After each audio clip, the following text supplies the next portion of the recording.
Hey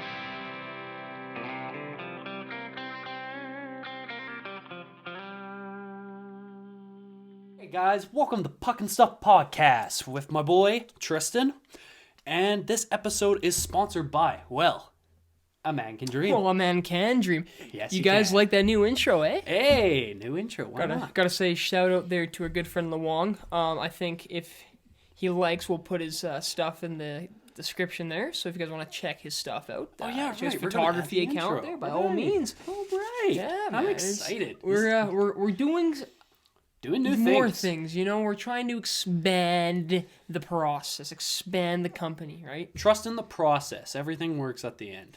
Good old. There's a fella that quoted that one time, and I'm sticking with it. Shout out whoever that was. But anyways, welcome back to Puck and Stuff Podcast. We've been gone for a few days. I think it was like 6 since our last episode, and a lot has happened. I would also like to just start off the episode by rest in peace to 2 NHL legends. We have Mike Bossy and Guy Lafluer. Rest in peace to both of them. And we also have some stats in the career stats right now. Tristan, I'll also just jump right over to you about those career stats. Man, what I gotta say is, yeah, of course, rest in peace. Absolutely, NHL legends. It was really nice to see that the hockey community was doing for them, the good tributes and everything. Yeah. People very much respect these people, and it seemed like they very much they very much deserved to have the respect that's been given to them. I mean, even just personal ways wise, but career statistics. Mike Bossy plus 380, and the plus minus rating is pretty crazy. 752 games played, 573 goals. Islanders are legend. Wow. Absolutely. 553 assists and 1,126 points. Wow. Wow. So almost 400 more points than games played. That's something. That's impressive. And Guy Lafleur's stats were 1,026 games played with 560 goals, so 13 less there. 793 assists with a total of 1,353 points. He had a plus 446 rating. Oh, wow. Absolute legend. And, they were saying a lot with both, but I just remember just on the Hockey Night in Canada call, they were saying that Guy Lafleur was, he had a lot kind of riding on him just because John Beliveau retires, and then Lafleur is picked over Marcel Dion, and they're like, oh, when will he be the next John Beliveau? Of course, right? There's always that kind of that star because Montreal had such a high respect and notoriety back then. Yeah, for sure. That sort he didn't, but I mean, you look at those statistics, it just shows what a careure. What a career. Just for rest him. in peace. Condolences to the family. Hope the family's doing all well. It's just unfortunate. Just how. That's just life. And, yeah, the best thing we can do is just commemorate for what they have achieved and just respect that. We'll see you in the afterlife, legends, eventually. But, oh, wow. A Habs legend and an Islanders legend leaving like that, that's very tough to see for the game right now. Our respects for the family and friends and everyone that's suffering from that right now for sure. But I just wanted to shout out those 2 legends. And there is also one more legend we do have to shout out. And Ryan Getzlaf played his final game tonight. He got his last point. It was the assist, I believe, right? It was a pretty nice assist with the backhand there. Yeah, it was a pretty nice assist. Our legendary Calgary Hitman, Anaheim Yes, Duck, sir. Stanley Cup champion, is officially retired. And 17 seasons. Wow. Was well deserved. He got the Stanley Cup. And everything you could ask for. I think he's actually a part of that the triple gold club, the Stanley Cup, the World Junior, and the gold medal. Wow. So, and yeah, we mentioned that a few. Yeah, we did. Yeah, when he announced his retirement this year, we did mention that as well. And if I'm correct, I think only 40 players have ever been like that. Most of them are Canadians. That category. Of course, well, why not? Of course. I think it's actually a bunch of Russians.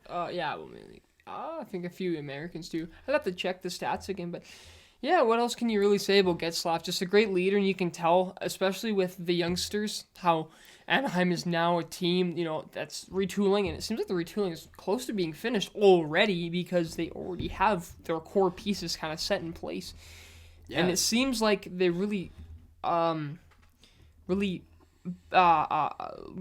well and just seem to really bounce off of Getzlaf well in the sense of his teachings. So I think his veteran leadership is going to be well missed in the Ducks organization. He probably does something within the organization. I honestly think he's going to become a little bit of a family man, and maybe eventually when he gets to that age, maybe he does come back and take maybe a management role or even a coaching role if you even look at it, because you already see in the league with St. Louis there are former NHL players coming back in the league to play or to coach, and they're actually doing really well. Oh yeah, like St. Louis has changed the Montreal Canadiens the whole year. Obviously right now they're on a 9-game losing streak, but he's actually changing the team for the positive part. And he's regained the confidence of the players that need the confidence, such as Caulfield.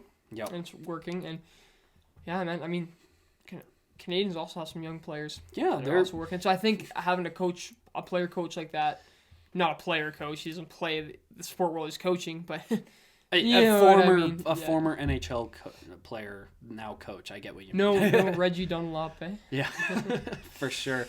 Oh God. Well, Ryan Getzlaf was a huge part for veteran leadership for sure on that team, and it will be missed for next year. And I think a lot of the players are going to take that 100%, and it will be missed next year for sure. But all you can do now is move on, because obviously he was the biggest factor because he was still captain and everything. But there are still a lot of veteran leadership on that team for sure. But I think now you develop your players through that, and if he comes back for a role, like a coaching role or management role, that's still great for him. 100%. Oh, yeah. I want to say, though, is... Yeah, go ahead.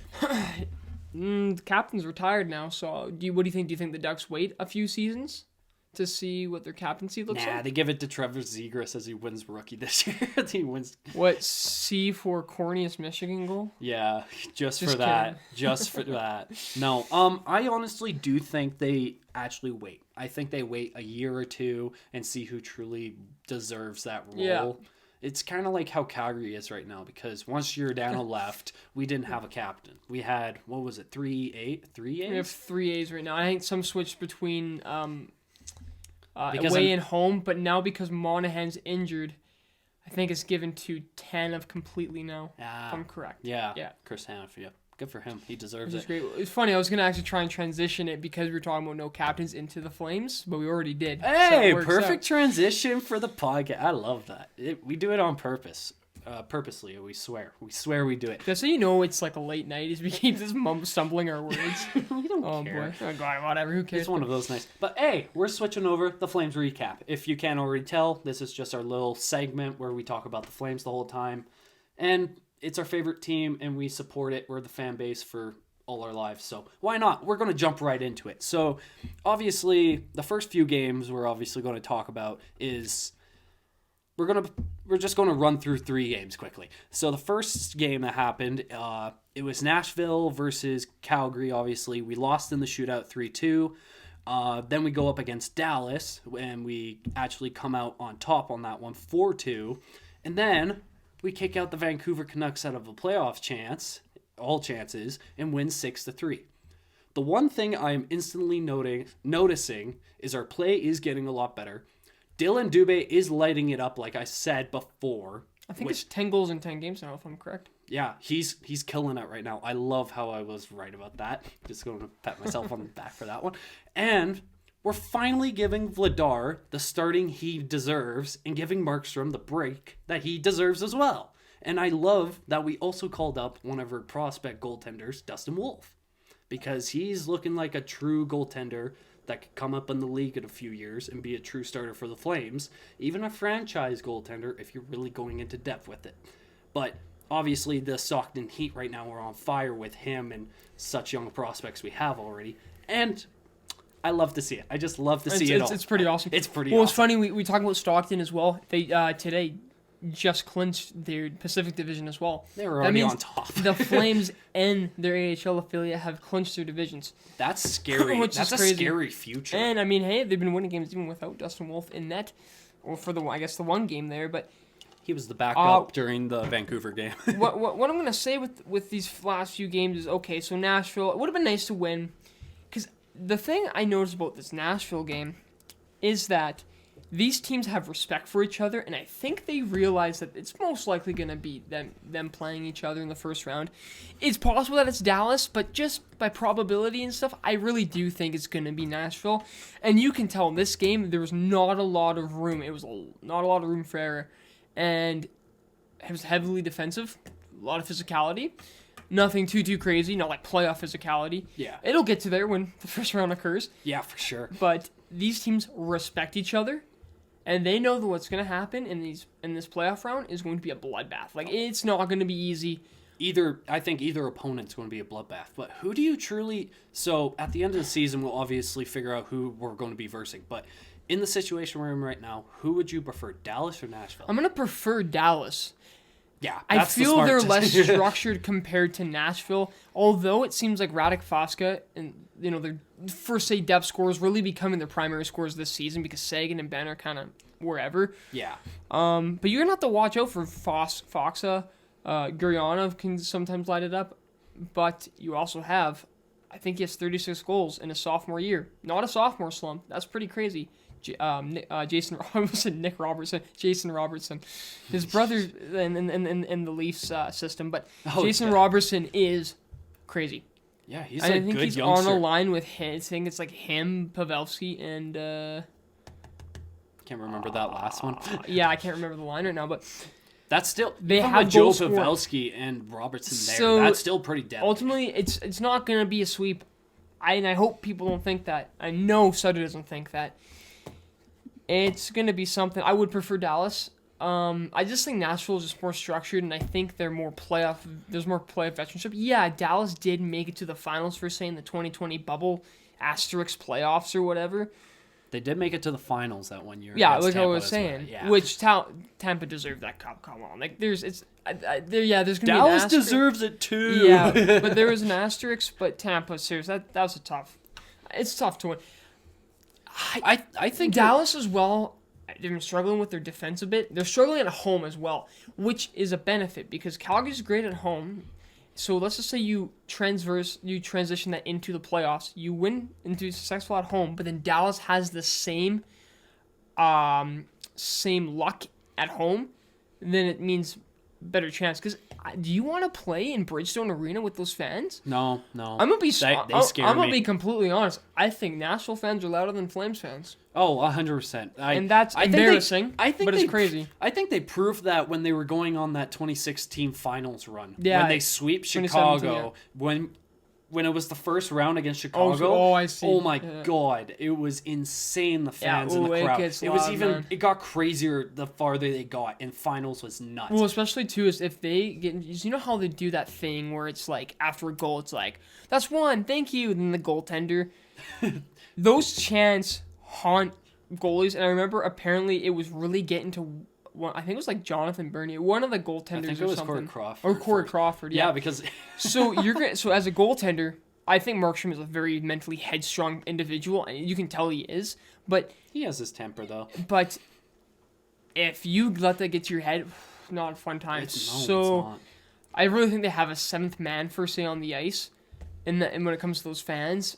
I mean, I think the Flames can too. It's just, we haven't had a lot of playoff success, but the fans come out, man. Of course. The fans really do come out. And the further we go in the playoffs, more fans will come out, and it'll get crazier and crazier. Yeah, 100%. And I think you're kind of in the same... I'm in the same boat with you, because as you mentioned about Dallas, for sure, their structure is completely on a different level than Nashville's is. Mm-hmm. And not in the good way, obviously. That made it sound Dallas is better. It's not. It's really not.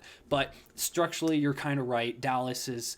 They still have that pretty dominant forward group. Their defense has been slacking lately. Like, you got John Klingberg, obviously. He's still a decent defenseman in this league, but I think he's overrated a little bit. Just the tiniest I think bit. he is overpaid, but I think he's worth a lot of the money he's paid. But he's still a solid defenseman. The thing is they have a good depth. They have a younger I think you're considering a prospect, but Hakanpää.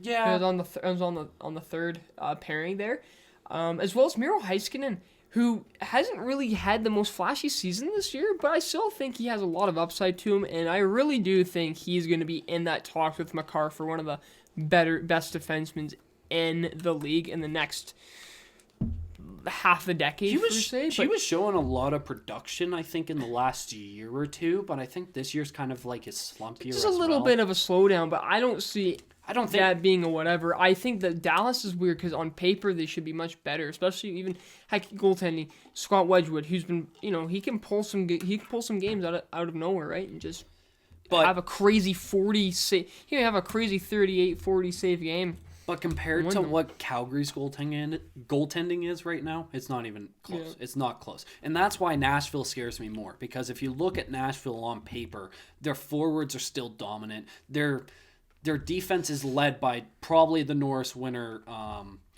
Roman Josi. I don't think there's... I mean, I understand Makar, but Josi has to. The fact that he's had the most points, that productive, since the 90s, pretty much 30 years, that's...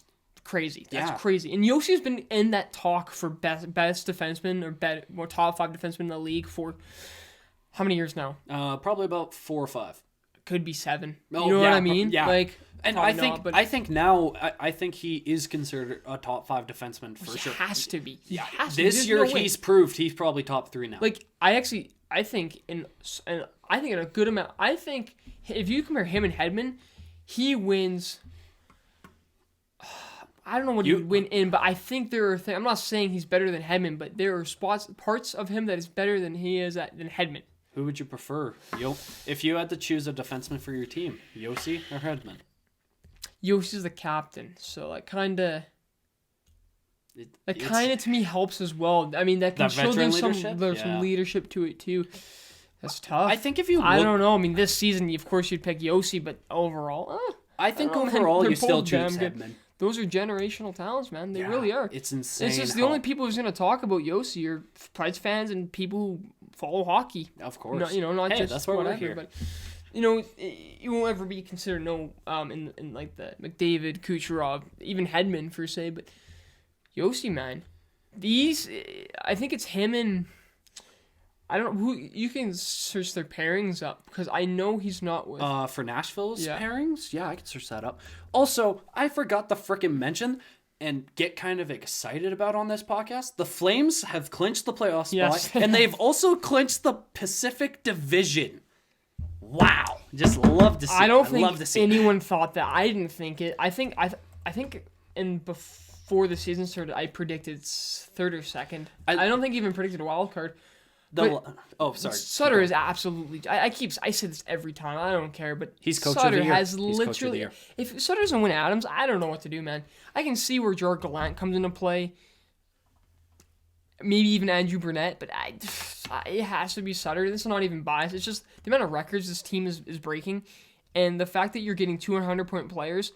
2 40-goal scorers, probably going to be 3, maybe even 4 if Mangiapane 200-point gets a hat trick or something. It's insane the team he's built. It's crazy. And then, of course, the points that we have, I think, in a season, this is the most since, I can't remember. 94? Something like that. Yeah, because they had 3. It's just records. And heck, even Markstrom, he's probably not going to get... Vezina. He may not get that other... shutout that he needs to tie Kipper's shutout record for the franchise because they're probably going to play good Villars. Right. Actually, no. Yeah, he might not. Markstrom will probably, with Sutter, he's probably going to play against Nashville. Get some tests to him. Oh, actually, I love that. This is the one game I think I would prefer Markstrom and Nashville. You know what it would be? I bet you it's going to be Markstrom against Nashville. Then Minnesota will be Vladar. And then Winnipeg will be Wolf. I hope Wolf gets one game. I just want to see what he'll be like. Cause I think he would prefer 2. I think they might even put him in for 2. Depending on how Vladar. It'd just be nice to see how he plays in front of a team that's NHL dominant. Because he's playing with a team that's AHL dominant, and I think his numbers are showing that he's a big piece. He's a big factor of why that's a crazy factor. That team this year is. It's nice to know, like I've said before, our prospect pool is. Again, I gotta give Brad Treliving the credit to that because the prospect pool is actually really good for how it is. It's just he's made some trades that I never understood. Made some signings at the Brouwer play. Yeah, that never made sense. But it's worked it's now. it's obviously showing it's working. And also, I also want to. You did mention something about the Nashville lineups. Yeah. Which one was it again? Just the defensive pairings. Oh, defensive pairings. So I have Roman Josi and Fabro. Dante Fabro. Okay. Yep, Dante Fabro. I have Ekholm and Alex Carrier. Carey. Yeah. Yep. And then we have Matt Benning. Yeah. And Oilers legend. Yep, and Mark Borow. Mark Borowiecki. Yeah, okay. Borowiecki. There we go. That guy he's tough as nails, man. That dude he's their grinder defenseman. He's got a lot of leadership on that team, and they got a lot of physicality. And then, this team will match up with the Flames just because, well, one, UC Soros is Pecorini 2.0. Like, he's a great goaltender, so the goaltending matchup is going to be phenomenal. Soros and David Riddick. Yeah, Riddick, man. Oh, my goodness. Okay, Riddick is like... I think Vidar beats him just by a bit. It's hard because Riddick did really well in Calgary. I think it's too early to say, but he did really pick up the slack when Mike Smith had his really down weeks. Yeah, for sure. And it really proved it, and it was very nice. I mean, let's just remember that Mike Smith was not the reason why we got 5 games against Colorado. No, he was the best performing player on that team. And Rasmus Anderson, and if I'm correct, Hank Mangiapane were the 3 players I'm like, literally, I'm fine with. Everyone else shipped off. I was mad. You and I were so mad after that series for sure. But yeah, I'm so excited to see what like these lineups are. It's like again, I would prefer Dallas, but if we take Nashville, I think we can still beat them. Ultimately, I think we can. I think we beat them in. I think in depth pieces wise, I think we do beat Nashville. Yeah, everything. It's just now I'm actually going to do this. Duchesne Revenge Tour, man. It's Forsberg could light it up. There's so many like know. Tanner Jeannot has had a great rookie season, and he's also very tough too, right? So there's some physicality there. Okay, so actually, I have both lineups for Nashville. Oh. Maybe we should go more in depth in this than the other. Quickly, just do the Nashville forward line and then compare it to Dallas's line, and we'll just. You want to go Dallas's? Oh, okay. Do Nashville's forward line, and then we'll go through Dallas's complete roster as well. And I kind of want to just kind of compare it, because all those 2 teams have great pieces on the front end and the back end and in net. Nashville has the better goaltending. Okay. Yep. Oh, excuse me. Okay, so for Nashville Nashville's first line has Philip Forsberg. Yep. Matt Duchesne and Grenland. Yeah, Mikael Grenland. Yeah, that's a crazy first line. That's mad underrated. And then for Dallas's first line, they have Robertson, Jamie Benn, and Joe Pavelski. Okay, so it's Ben that was okay. Yeah. It's close. I'm not going to lie. It's a lot. Line. And then, obviously, Calgary's is Gaudreau, Lidholm, and Kachuk. Yeah, well, I mean, no bias again. I think Flames' first line has been the best in the entire league this season. Yeah. Just because of the amount of points production. It's sticking like glue, and it's just the chemistry there is phenomenal. But we listen, or we hear about these other first lines and realize Robertson's a 30-goal scorer. Not Granlund. Duchesne is a 30-goal scorer. I think Philip Forsberg is as well. Forsberg is, yeah. I think he's pretty close. Or he either is there or he's pretty close. Top end first line scorers. And these people, every team's first line has at least one player that you would probably put on the first line on any team in the league. In my opinion. Can I actually say something? So honestly, in my opinion, I think Nashville has the better first line. Dallas has the better depth. Yeah, I was just go through the depth. Let's kind of see how we're feeling about this. So the second line for Dallas is Michael Rufflin or Ruffalo. See, this is the reason why I'm bad at doing this. There we go. Let me do that. Switch. Do the little switcheroo. Michael Raffle. Yep. Rupe Hintz. Okay, so they switch around sometimes. Yeah, they switch Tyler around Sagan. Not bad. Yoel Curviranta, Radek Faxa. I always get their name wrong. Luke Glendening, who's scored a few goals actually the past few games. So you know what, good for him. Yeah. Frederick Karlstrom, Vladislav Nemeskakov, and Denis Guryanov. I do not mind that at all. There's some players there that were pretty solid for end their playoff runs. Then there's Nashville's if you're curious. I don't mind that at all. I think that Dallas has the better depth forwards, but it's pretty close. It is a lot pretty close. So their second line is with Eli Tolvanen, Ryan Johansson, Philip Tomasino. Remember him on Team Canada. Tanner Jeannot is the third line. Left wing with centered by Colton Sissons, and on the right wing would be Yakov Trenin. Yeah. Nick Cousins is left wing for fourth line with Michael McCarron and Luke Kunin. And Kunin has also had a pretty underrated season, I'd say. Both these teams have some underrated depth. Oh, my goodness. I still think Dallas go through Dallas's defense there quickly as well. Oh, yeah, for sure. So we have Ryan Sutter. We got Ryan Suter. Okay, or Suter, not Sutter. Suter is with Heiskanen then, eh? Yeah, Heiskanen. Yeah. And then we have Klimberg and Linden. Okay. And then we have Thomas Hurl and... Oh, God. Hakanpää. Hakanpää. Is that Hakanpää? Yeah, it's Hakanpää. Hakanpää. Johnny Hakanpää, Thomas Harley. I said Hanley. Harley, Essa Lindell, John Klingberg, Ryan Suter, Miro Heiskanen. See, on paper, Dallas's defense, in my opinion, should be better. Because Suter has a depth. Heiskanen should be a top defenseman. I don't know. Goaltending, I think Nashville wins just because Saros has a crazy good. I mean, Wedgwood as well backed up there with Jake Ottinger, which I forgot Dallas signed Braden Holtby. It's weird though, right? Like Holtby and Hudobin are both like long-term injured. And then, they're going to probably be gone because Ottinger is easily going to probably be kept as their number one. And I would say for a few years. Yeah, Ottinger's a great young goalie. He has played. Some games he's played, he's just absolutely been lights out. But like I said, Wedgwood, he has some games where he just seems to just bail out the team. I don't know what's with Dallas. I don't know if it's a confidence thing. I don't know. Maybe it's the style that Rick Bowness plays that team. Yeah. I don't know. It's a hard thing to tell. Dallas should be better on the ice, and on paper they're better than they have been.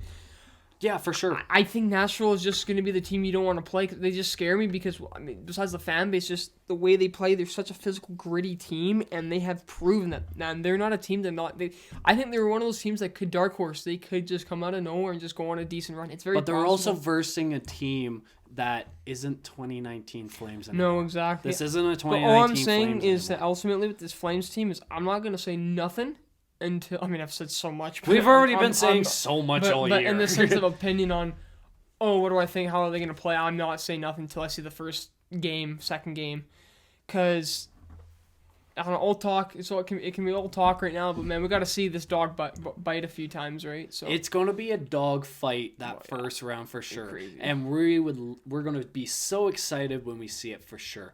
But I think I don't have much more to say for the short. So Nashville, Dallas.